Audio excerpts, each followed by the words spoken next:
not think that we would come out winning. But that's what a team does, is when a teammate may be struggling in a particular area, other guys step up, and that's what we had. I felt like every guy that played made an impactful play to put us in a position to win.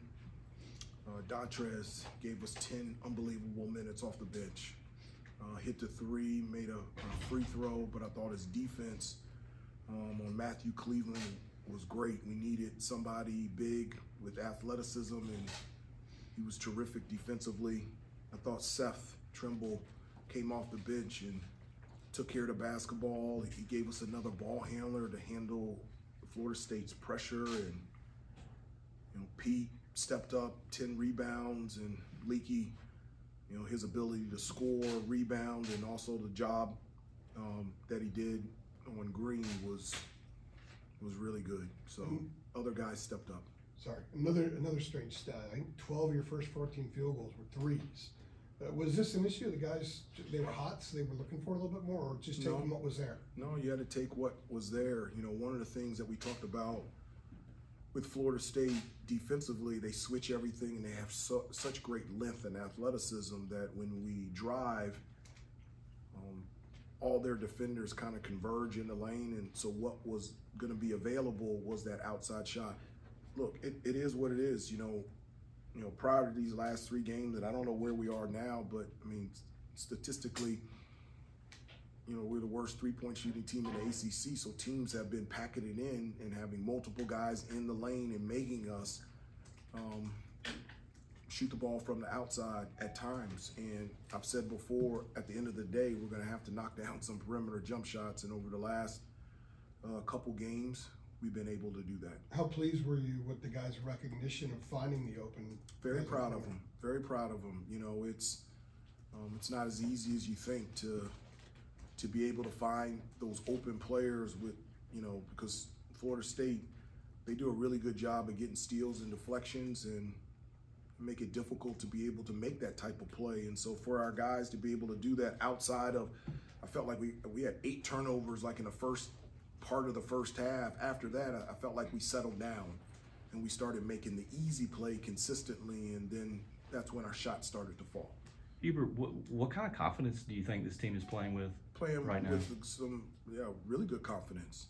As I said before, I'm so proud of these kids and just the response of them the entire season. To lose a tough game at NC State, and then have to. I mean, this was a stretch where we played 4 games in 8 days, and 3 of them on the road. And for us, in the last 3 games, to come out with wins versus quality opponents like Notre Dame and Virginia and Florida State, and 2 of them on the road, I'm very proud of them, and it should give them a lot of confidence. And maybe just to follow that up, if you look back on it, 9 threes in the first half against UVA, 10 threes in the first half today, I think that's right. Was it 11? 11.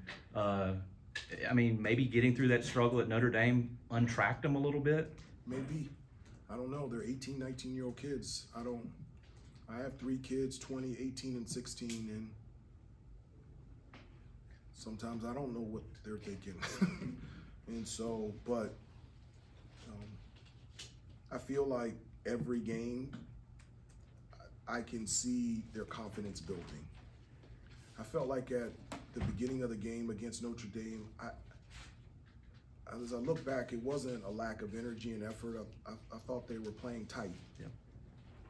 And then the second half, they had no choice but to play loose and to fight back. And I think playing at home against Virginia gave them confidence, and then here gave them confidence. And so it's a great time to start building it right now.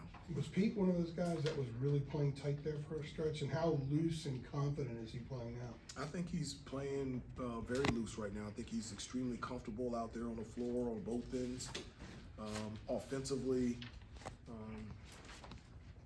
I think he has a nice rhythm shooting the ball from 3-point range, but his ability to make plays and to pass and give us another playmaker.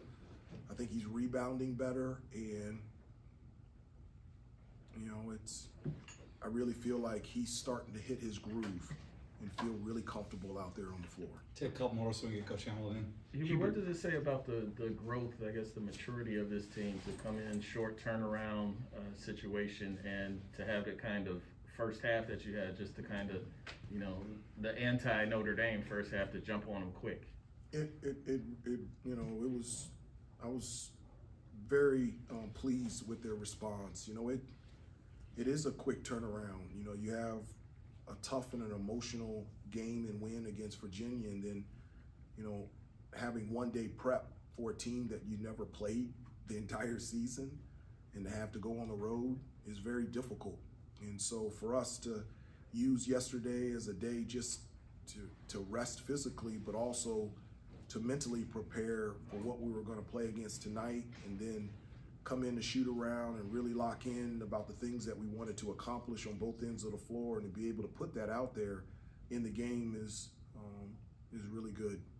That Saturday, Monday is very difficult, especially home road, and I thought our guys really responded extremely well. How about Leaky? Yeah, I mean, it had, I think it was 18 and 9, and then the drive from the deep corner and the dunk was one of the biggest baskets of the night to sort of stop that run. I think it was, you know, in that situation, you know, everybody was in their right spots. Okay, so we had great spacing, and when he got the ball, I feel like the shot clock was winding down. He could have shot the three, but just his awareness to understand that just a shot fake and he can put the ball on the floor and attack the basket. I agree with you. I think that was the biggest. I think that sealed it. You know, his awareness and ability to be able to dunk the ball, and I can't say enough about Leaky. I told him, I think last week or a couple weeks ago, wherever he is, he will always start for me.